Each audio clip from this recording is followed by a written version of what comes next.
Welcome everybody to another thought leadership series as part of our video podcast.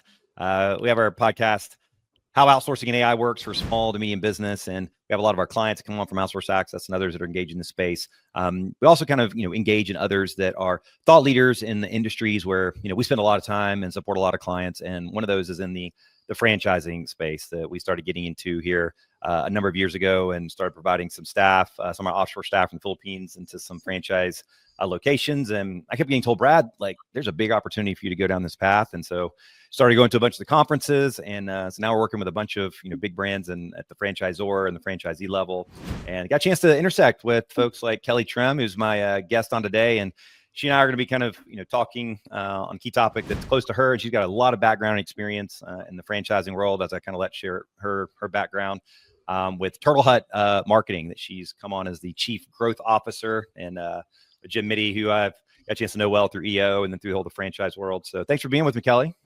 Thanks so much for having me.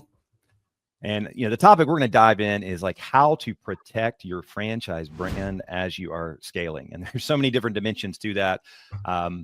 On how to protect it, right, from a franchisee perspective, from a customer perspective, from just a reputation. And so we'll be diving into that from a couple different, perspectives. But as always, I want to kick off these with a quick win, a tool resource podcast that I have my guests or myself kind of share that, maybe isn't as mainstream, you haven't heard of before. So Kelly's got something she shares as a certified social media expert. She's been dabbling in all those different tools. So which one you got for everybody? Yep. So this one is my favorite social media scheduler, where you can schedule out posts, and the AI component on it now is great. It's Buffer.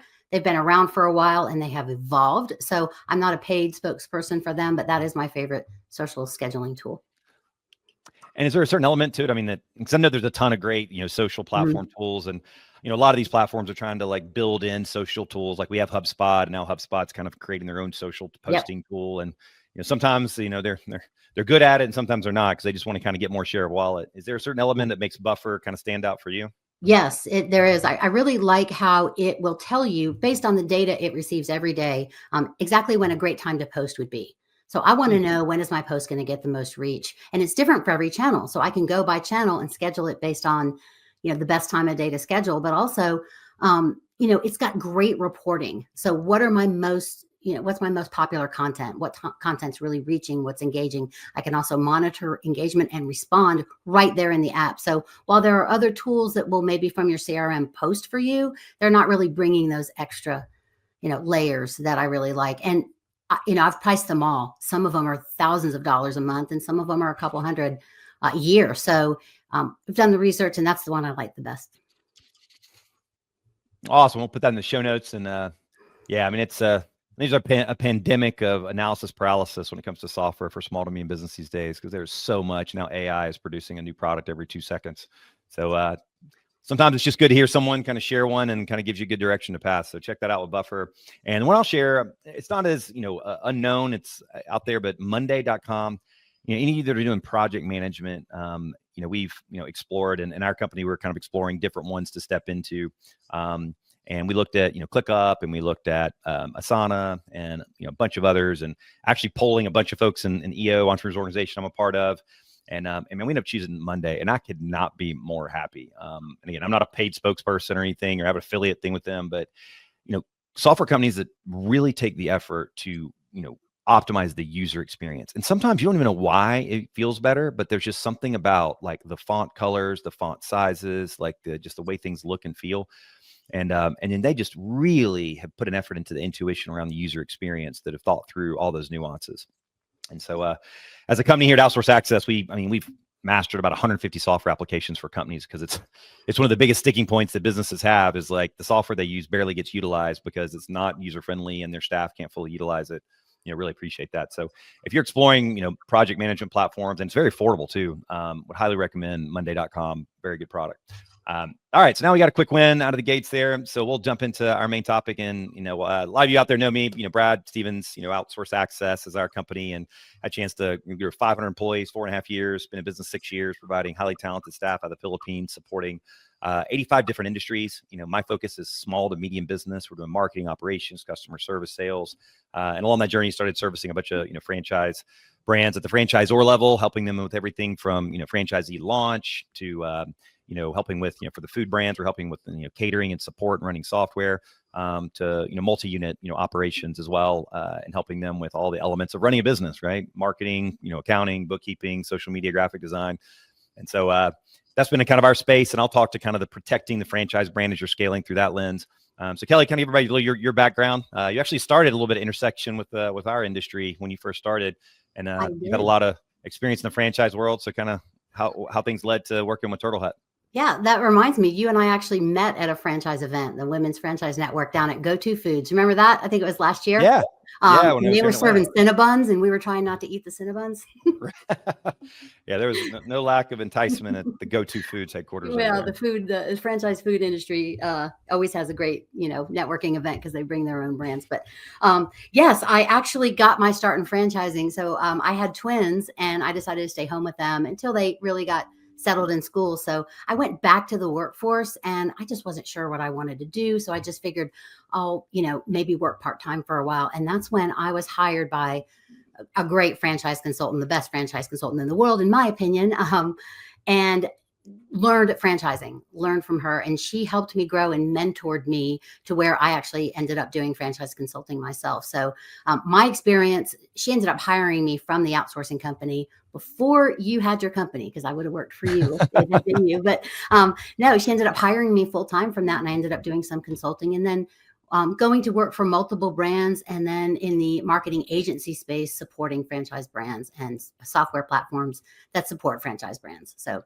it's my love. It's where my home and where I belong, which is why I got my certification in franchise executive and was in Washington, D.C. last week advocating for the American Franchise Act on Capitol Hill. So I'm in with both feet.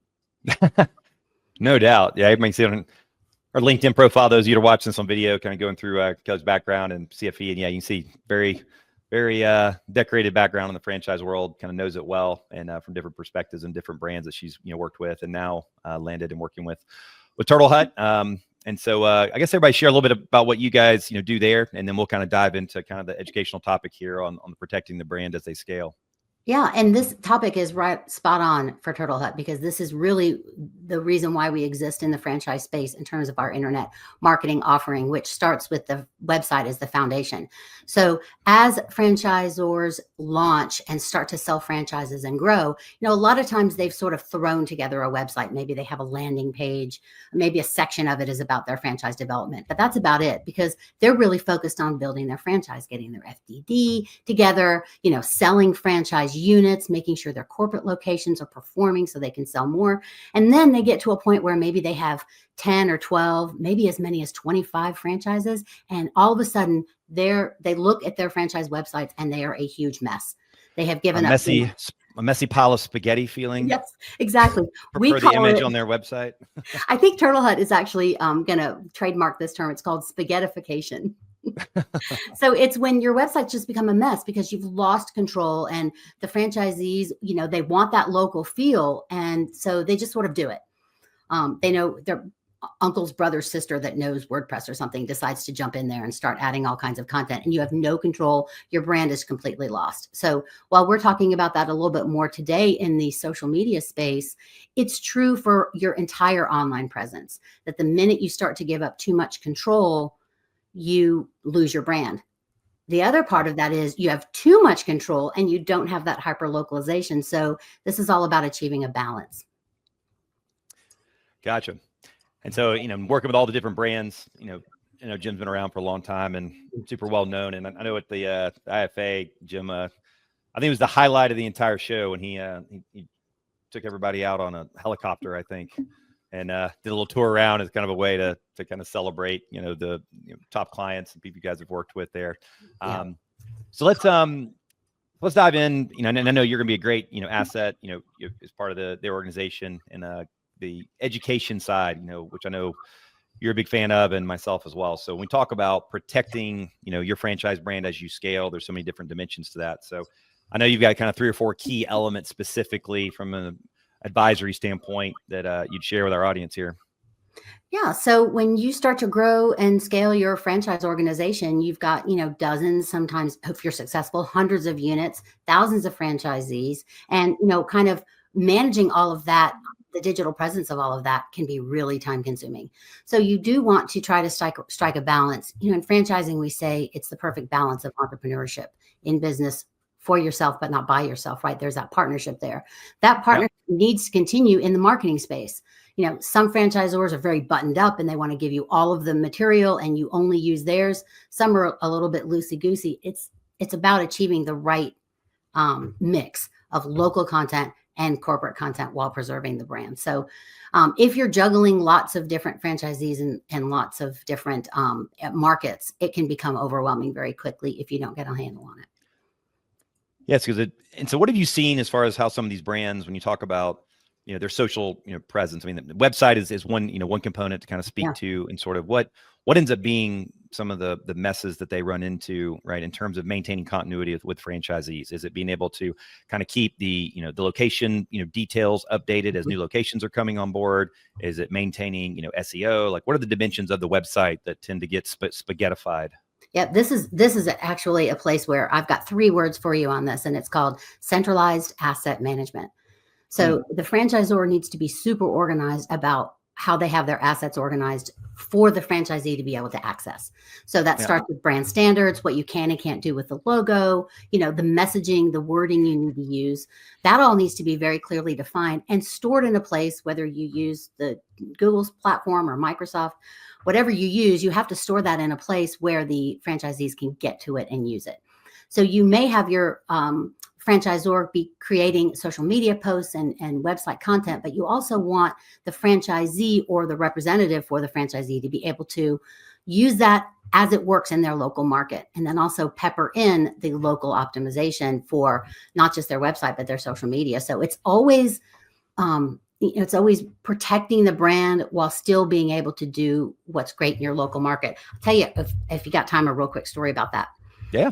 So an agent, not Turtle Hut, but an agency I worked for before, we were marketing for car washes, and we were doing their social media and we were helping to create their content. And we got in trouble because we had a unit out in Arizona, in the middle of Phoenix, right? And they had these cars driving on these mountain roads with pine trees, right? So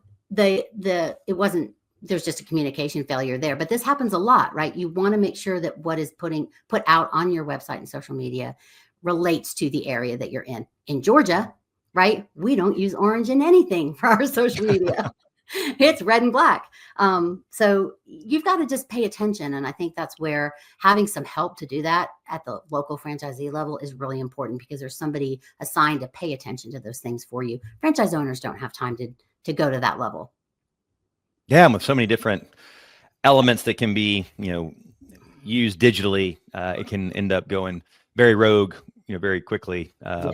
Seeing in some of the franchise brands, we work with our franchise, virtual assistant, we call it our franchise support system. So we're helping across all different, dimensions when we're working with brands, and we've had a chance to work at the franchisor, and then, some rapid, multi-unit growth. And so we hear through their lens, like, what are the struggles that they have from the franchisor level when it comes to, knowing what they can or can't do, and, getting the right, assets and marketing materials of what they're allowed to do. I mean, a big part for a lot of franchisees is the way they build business is local presence and local partnerships, and going and building local referral relationships with different, businesses. And, if they don't have the right materials and don't know what to, provide and get it out there.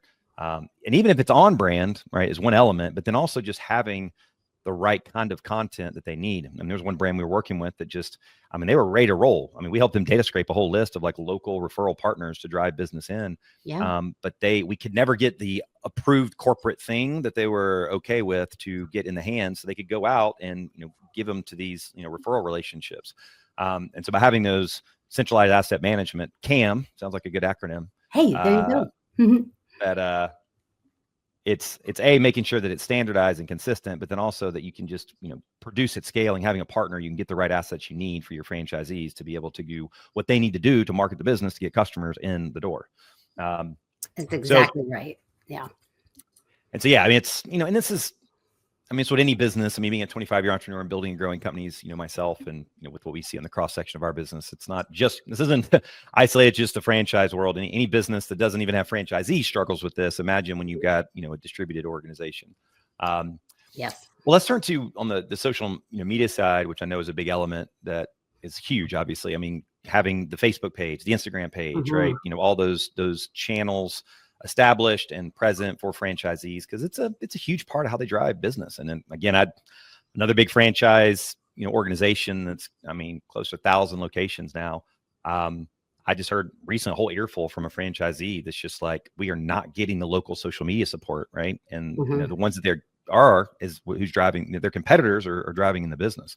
So what do you guys see on that front in terms of being able to help them with establishing and maintaining consistent social media, and using it as an asset? Like you said, it's got to be a balance of like corporate content, but then really it's a lot about the the local content, that market that creates visibility that drives folks in. That's right. What I'm seeing out there a lot of is that the franchisor is, they have a marketing piece to their franchise agreement, right? So what a lot of times doesn't get discussed in the franchise development process as the person is evaluating whether or not they want to buy into that franchise system is they're not really diving deep into the details of what is actually provided by the franchisor. The most successful franchisors in protecting their brand across social media and websites are keeping lines of communication open and reviewing this regularly.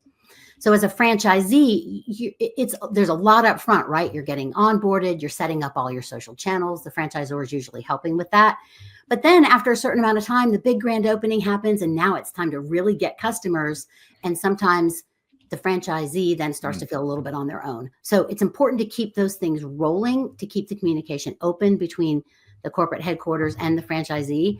And I'll tell you what I learned working with the franchise consultant who this franchise brokerage was as a franchise. She said, I wish I had hired help with that earlier. If you want to outsource anything early as a franchisee, it could be your marketing, because it's so important, especially when you're first into this market, you're trying to establish your brand there. And let's face it, most brands are not McDonald's or, KFC. They are small local brands, a lot of them in the home services space, and you need to establish your brand in that market. Your marketing is hugely important. So after the grand opening, it's even more important because the buzz is over, right? So the franchisor needs to be there, keep the lines of communication. The franchisee needs to take ownership that if that's something they're not interested in or don't know or don't want to learn, hire that out and get somebody to help you who's going to help keep up with those assets and also be able to add the local flair to your social media. On the website side, it's a little bit different, maybe a little bit more complicated. And that's why I like Turtle Hut, because our centralized asset management system is part of our software suite that we manage for the franchisor. So we just take it all. We do it all, and we make sure that it's all there. We actually will work with the franchisees to help hyper localize their content, but we manage all of it. So it's really full service at the end of the day when it comes to the website side. So it's a fully, they kind of get access where they had the main website and then kind of all the, location-based sites. So it's essentially being able to manage it, control it. And then you guys will handle kind of controlling it, and then also do the social media, help centrally manage the social media, channels for these individual locations, and then also help run like the advertising side too, correct? Absolutely. The ads. So this is where this comes in, because, when you have a partner like Turtle Hut, we're seeing the big picture, but we're also down at the granular level, which is something that, the franchisor is not always at the granular level, and the franchisee down in the ground is not always at the big picture level. So what we're doing is we're keeping an eye on all of it. We're making sure that the content is hyper-focused locally. The ads match the content. So you're not going to run a clickbait ad that all of a sudden gets you to a website that you thought you were buying plumbing, but you're actually buying HVAC, right? That's not going to happen. So we're also making sure that we're on brand, on message, because we have account managers that regularly meet with the franchisor to make sure are they adding a new product line, a new service? Are they running specials? All of those things. It's just a coordinated effort that Turtle Hut just takes over to make sure that all of these bases are covered. So that spaghettification on the website and on the social media just does not happen. And it's just going to get more complicated with all the AI madness that's coming out, and the new tech tools and resources and so forth. That, I mean, having your digital game dialed in. I mean, a lot of people see it as ancillary element of, oh yeah, I have my Instagram page or my Facebook page or my, Mhm. you know, what have you. But I mean, it is a material critical part. And as, you know, as the consumer base, you know, continues to, you know, be those that are digitally native, and that's where they go look. I mean, you know, Yeah. it's amazing. Like these young kids these days, they don't even know what Facebook or Instagram is. It's all Snapchat. Like literally all they do is Yeah. talk in Snapchat. They don't email, they don't Yeah. text. It's all Snapchat. And so you got I to have had a that digital conversation. presence. Yeah, I had that conversation with somebody the other day because I'm old and I still get on Facebook. But we were talking about whether or not social media is dead in terms of, organic posts and presence. And, I looked at some statistics. 54% of consumers over the age of 45, that's me, Hmm. 54% will research a product on social media versus doing any kind of other searching. They will go look at their Facebook page. Are they posting? Are they present? What are their reviews on Facebook? Do they have a YouTube channel? Do they have Twitter or X or, what are they doing? Because if you are not engaging on those levels, they think you don't exist. So they might not like you or engage with you or comment on your post or leave you a review, but they are looking at you. So your content matters. The other thing about AI having input here is, there are a lot of tools out there now where you don't have to have a graphics design degree to put a social media post out there, which is Yeah. great, but it's also not great because you can see this both from the corporate level and at the franchisee level is, if you don't work on some of your local content, you just take what corporate gives you and you go, maybe you like several different locations, all their posts look the same. And you're like, ugh, it's templated and the wording is, you can tell it was AI generated. I think we're going to see more and more authenticity mattering, people doing, live videos like you do. And doing things in their community is going to really matter in terms of content because everybody now can produce just static, boring, cartoonish type posts. It's better than nothing, but I think eventually it might end up hurting your brand because there's a lack of authenticity there.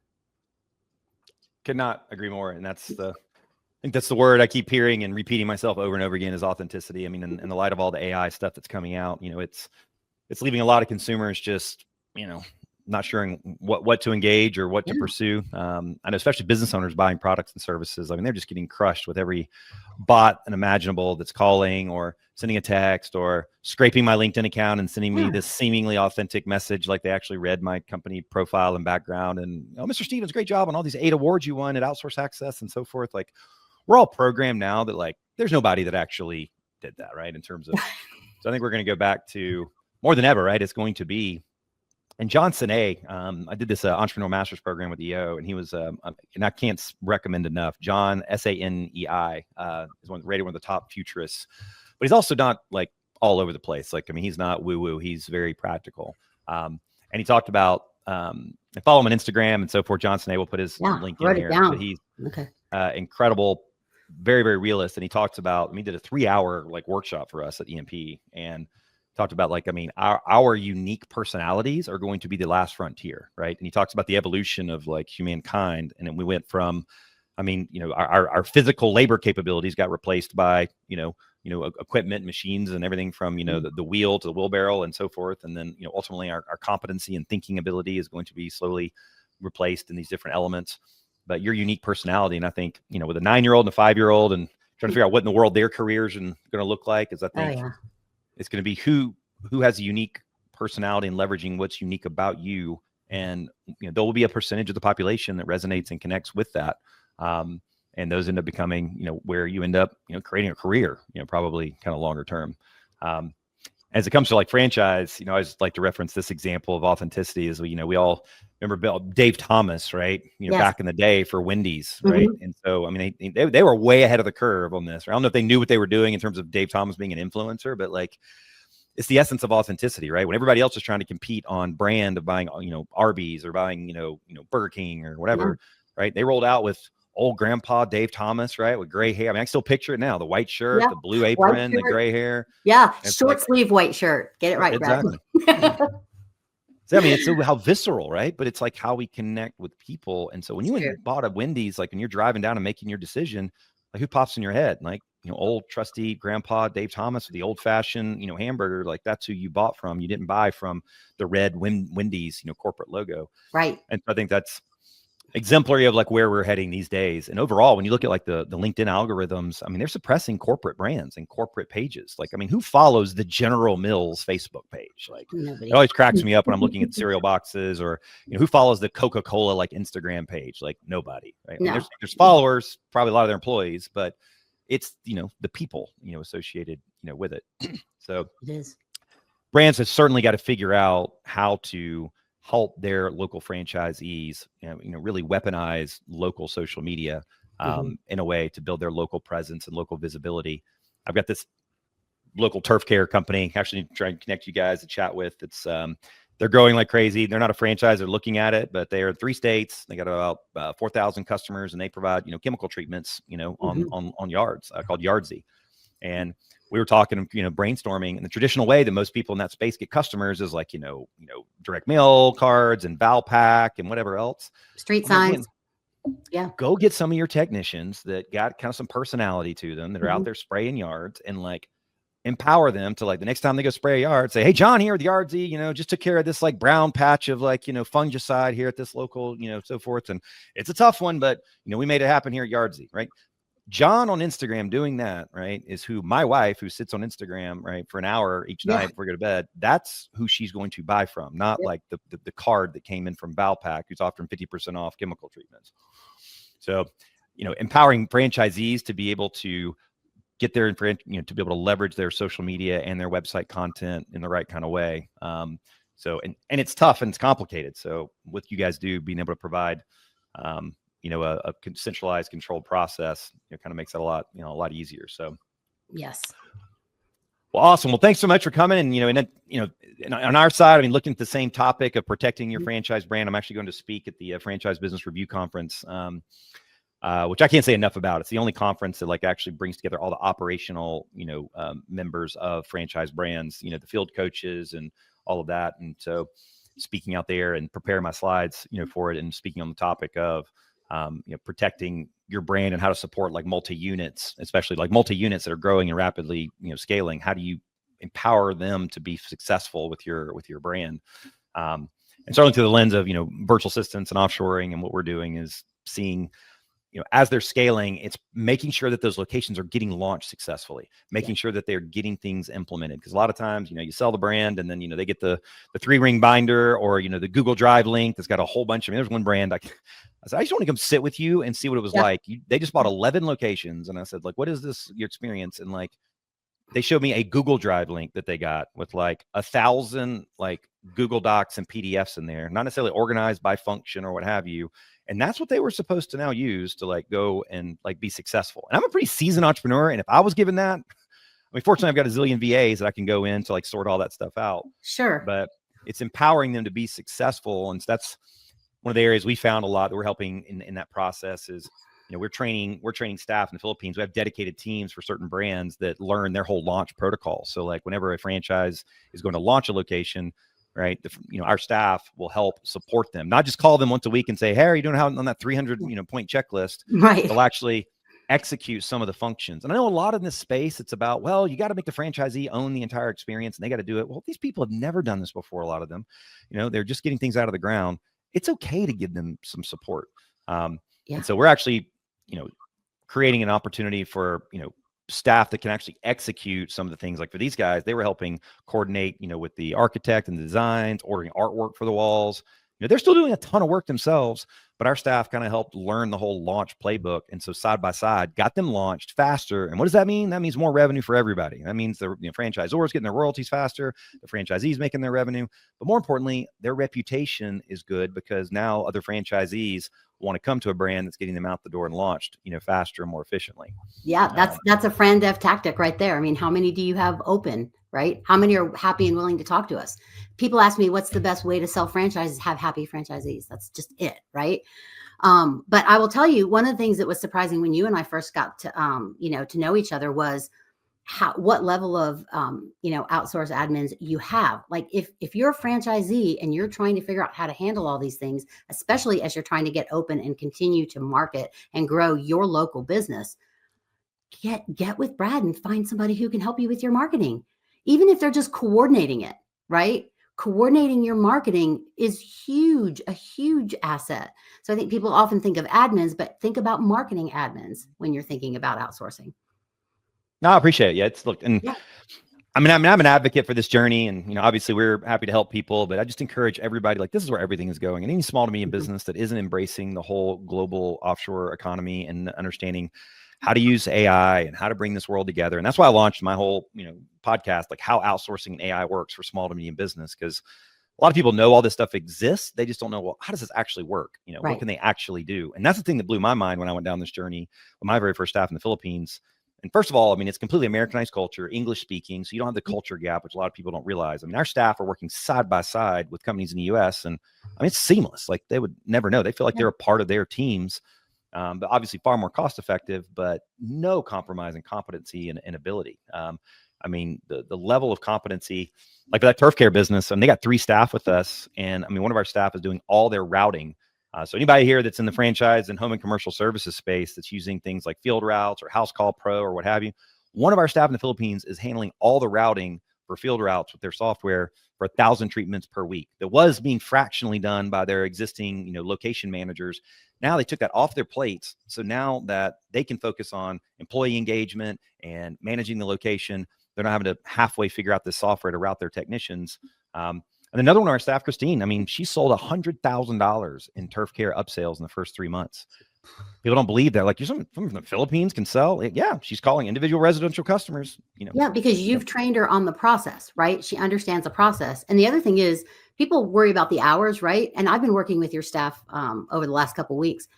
It's our hours. It's whatever hours I need. So it's, Eastern time, my hours, 9 to 5, 8:30 to 5, they are available the whole time. So, that's not a problem. You don't have to worry about that. And the fact that your company manages them, like if I've got an issue, I don't have to go to them. I go to you.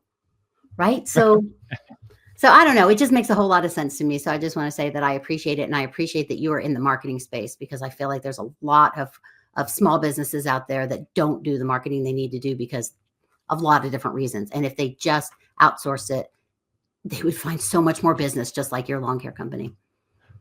Well, and it's also kind of creative things too. Yeah. And thanks, I appreciate it. And again, this isn't a commercial necessarily for us per se, No, but it's I'm just just a that hearing. big fan. Part Sorry. of this is just hearing. Oh no, hey, look, and the same thing with Turtle. And look, there's a lot of companies that do, kind of what you guys do, and there's a lot of companies that do what I do. I mean, but you and I are here, kind of talking and speaking and being an advocate for both of these paths.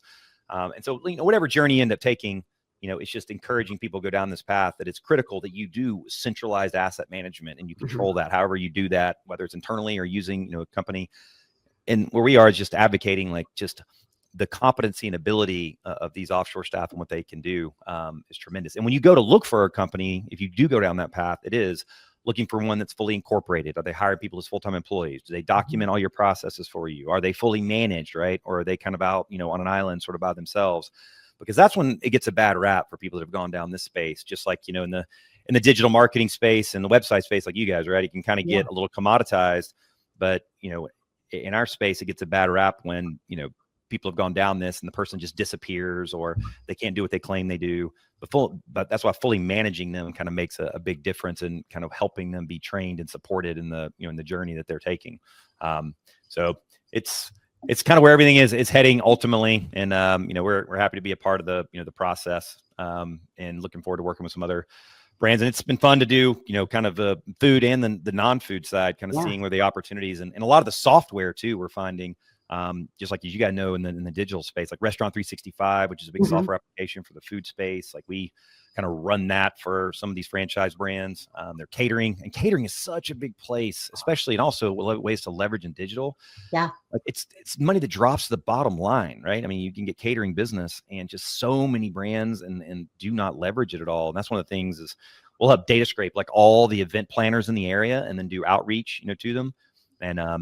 And it's a big opportunity, I think, that a lot of local brands on the food side are not leveraging on, their social side. They're all about getting in customers, but they don't speak to the event planners and the PTA, presidents and that kind of stuff. Go get them. You got to go out and get them.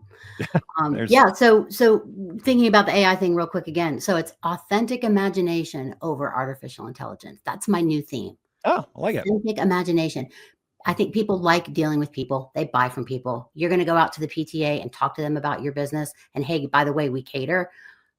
That's huge compared to just waiting, aggressively waiting for them to come find you.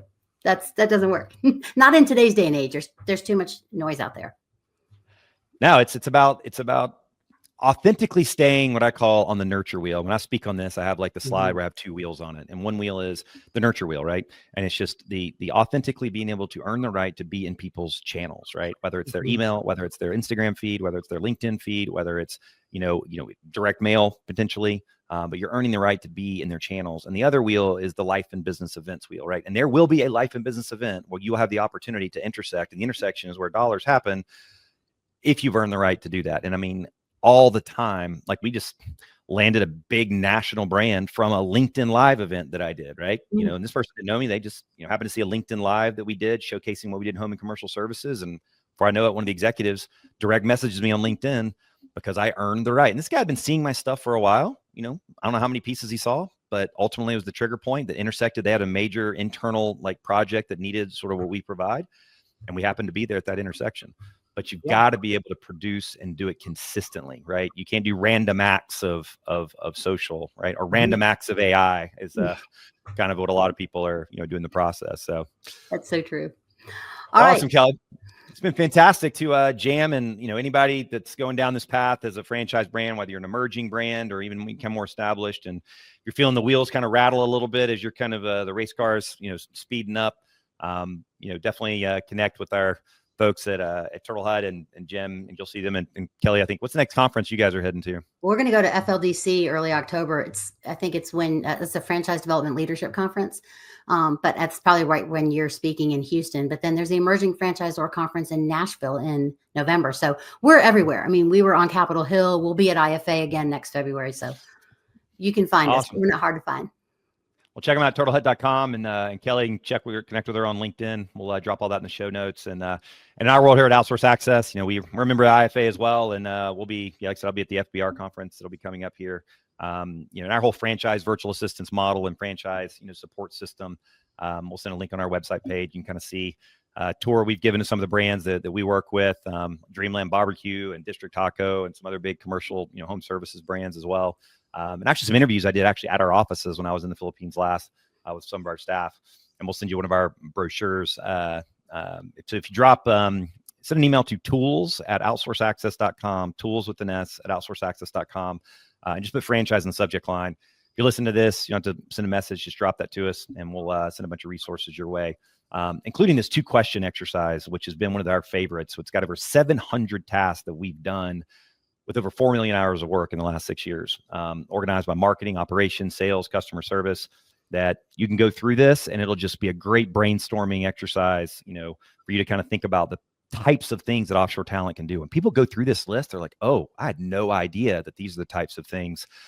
But challenge you to ask these 2 questions we talked about earlier. Like, what are you doing that isn't the best use of your time, and how many hours per month are you spending on it? And then what are the things on the radar that you're not getting to, right, in the business and the franchise due to time, money, or knowledge constraints? And it's a great brain dump exercise to do with you and your team that can create a whole runway of things to explore that can be, key, friction points. So we'll put that in the show notes, but shoot that email and we're happy to send that your way and check it out and support you, and go visit Turtle Hut. Well, thanks for being with me, Kelly. I will send a screenshot over to Jim. Then we got a chance to jam, and hopefully I'll be in town for FLDC because FBR isn't until back of October. So we'll see you guys here in the hometown. Yeah, get on the party bus. Let's meet up.